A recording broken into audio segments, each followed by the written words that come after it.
Namaskar. Welcome to Camp Shiksha. This particular question is from IIT Advanced 2021 paper. Question is from the section called, you can say from the section called hydrocarbon और isomerism. Isomerism में जहाँ पे आप confirmation isomerism के बारे में पढ़ते हो वहाँ ये सब पढ़ने को मिलता है। तो देखना जरा, इसने कुछ कुछ बातें पूछी हैं इसमें। जैसे एक तो हाईलाइट करने वाली बात है कि मीजो ब्यूटेन 2,3 डायोल, मतलब कि आपके पास मीजो हो ब्यूटेन 2,3 डायोल और उसमें पूछ रहा है उसका मोस्ट स्टेबल कन्फर्मेशंस बता दो। मतलब out of this four option, ये चारों ऑप्शन, पहली बात तो ब्यूटेन 3 डायोल और 2,3 डायोल होने चाहिए, तो वो तो है। अगर आप चेक करोगे तो चारों ऑप्शन आपके ब्यूटेन 2,3 डायोल है, बट मीजो है या नहीं ये मेरे को चेक करना पड़ेगा, पहली बात। और दूसरी बात, ये मीजो होने के साथ साथ मोस्ट स्टेबल कन्फर्मर है क्या नहीं, वो मेरे को चेक करना पड़ेगा। तो चारों ऑप्शन में आपको मीजो कौन सा है ये पहचानना है, और मीजो के साथ साथ मोस्ट स्टेबल कौन सा है ये पहचानना है। अच्छा, होगा क्या, अगर आप इसका स्ट्रक्चर देखो तो ये कुछ ऐसा सा दिखेगा। कैसा दिखेगा, जैसे मान लो आपके पास CH3 है, आपके पास यहाँ CH3 है, और एक हाइड्रोजन यहाँ है, एक हाइड्रोजन यहाँ है, OH यहाँ है, OH यहाँ है। इसे बोलेंगे मीजो। मीजो क्या होता था, मीजो होता था जिसमें आप प्लेन ऑफ सिमेट्री शो कर सको। जैसे यहाँ पे अगर देखो तो इस मॉलिक्यूल को ऐसे 2 इक्वल हाफ्स में काटा जा सकता है। तो कोई भी ऐसा मॉलिक्यूल जिसके पास एटलीस्ट 2 कायरल कार्बन हो, उस मॉलिक्यूल को अगर आप 2 इक्वल हाफ में काट सको, इस तरह के मॉलिक्यूल्स को मीजो बोलते हैं। तो ये एक मीजो कंपाउंड है। तो मैंने यही बना के दिखाया आपको, ब्यूटेन 2,3 डायोल जो मैंने यहाँ बनाया है, इसका मैंने मीजो स्ट्रक्चर बनाया है। इस मीजो स्ट्रक्चर के कंफर्मेशन आइसोमर्स आपको यहाँ दिखेंगे। अच्छा, एक कंफर्मेशन आइसोमर से अगर आपको डायरेक्ट पहचानना हो मीजो है या नहीं, आप ये भी देख सकते हो। आपको मीजो बनाते वक्त ना आपको ऐसा नजर आएगा कि सब कुछ एक दूसरे के जस्ट ऊपर आ जाएगा। मतलब ऐसा होगा कि मिथाइल के ऊपर मिथाइल दिख रहा होगा, OH के ऊपर OH दिख रहा होगा, और हाइड्रोजन के ऊपर हाइड्रोजन दिख रहा होगा, तब ये मीजो होगा। क्योंकि इसका जब आप कंफर्मेशन आइसोमर बनाओगे तो यही बनेगा।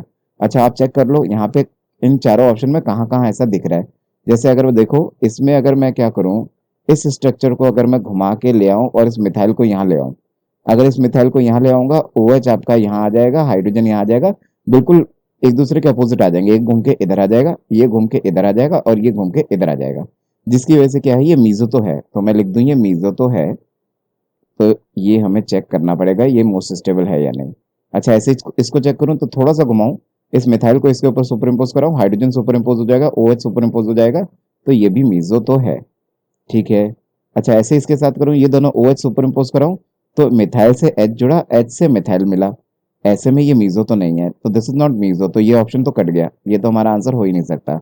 सिमिलरली इसकी बात करूं तो ये OH मैं इधर लेके जाऊं, तो ये मिथाइल से H और मिथाइल से H मिल रहा है, तो जिसकी वजह से ये भी मिथाइल मिथाइल और H H आपस में सुपर इम्पोज नहीं हो रहे, जिसकी वजह से ये भी मीजो नहीं है, ये ऑप्शन भी कट गया। अब बचे ये दो ऑप्शन, इन दो ऑप्शन में से चेक करो कि मोस्ट स्टेबल कौन सा है। तो वैसे अगर आपने इन जनरल पढ़ा होगा तो ऐसा पढ़ा होगा कि anti forms are more stable.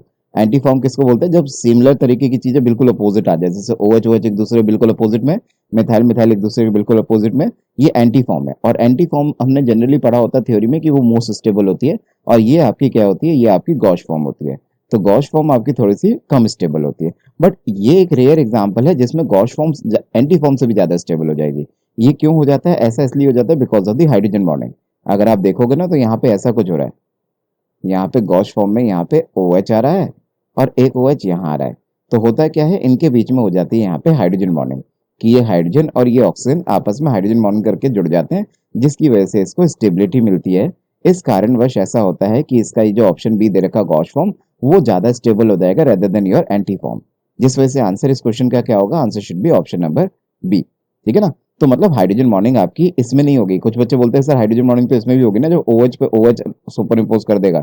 तो OH पे OH जब सुपर इम्पोज कर देगा, एक दूसरे बिल्कुल ऊपर होगा, उस वक्त हाइड्रोजन बॉन्डिंग नहीं होगी। क्योंकि हाइड्रोजन बॉन्डिंग करने के लिए आप ऐसा मानो ना कि इस हाइड्रोजन और इस ऑक्सीजन के बीच में कुछ एक मिनिमम डिस्टेंस भी तो होना चाहिए ना, ताकि वो उतनी हाइड्रोजन बॉन्डिंग बना सके। अगर बिल्कुल ही एक दूसरे पर सुपर इम्पोज कर गया तो उतना डिस्टेंस ही नहीं मिल पाएगा उसे कि वो हाइड्रोजन बॉन्डिंग वहां पे मेंटेन कर सके। इसलिए हम क्या बोलते हैं, हम बोलते हैं जब एक के ऊपर एक सुपर इम्पोज कर जाता है वहां हाइड्रोजन बॉन्डिंग नहीं होती।